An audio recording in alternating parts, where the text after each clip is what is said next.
Not everyone deserves your truth. Let me tell you a story about a young man named Ethan. He worked in a small company, was known for being reliable, quiet, and someone who never complained. He just did his job. One evening, after a particularly long and draining day, he confided in a colleague. It was a simple, honest thought. He said, "I'm tired. I just need a short break to think. That's all." Nothing more. But his words didn't stay with that colleague. They were repeated, but with a slight change. The colleague told someone else, "He's under a lot of pressure. I think he might quit." That version of the story then traveled to another person who adjusted it again. "He's really unhappy. He feels like the company is treating him unfairly."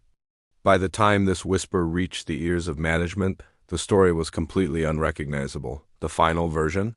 He's planning to leave. And worse, he might try to convince others to go with him. Ethan never argued. He never rebelled. He never even asked for a raise. He was just a guy who did his work. But a decision was made without him ever being part of the conversation. The very next morning, he was let go. Think about that. He lost his job, not because of anything he did, but because of what other people said he meant. This is the danger of opening up to the wrong people. You see, some people listen to understand you. Others listen simply to retell your story. And then there are those who listen only to add their own twist, their own version of your reality.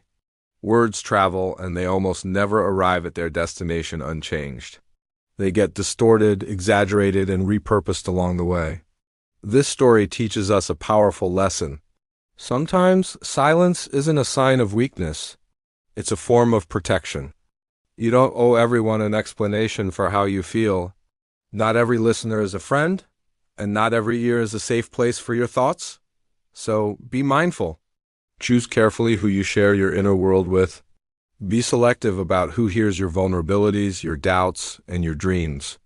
Because in a world full of noise, sometimes staying quiet isn't just an option. It's the smartest move you can make. Protect your peace. Thanks for watching. If this story resonated with you, consider subscribing for more content like this.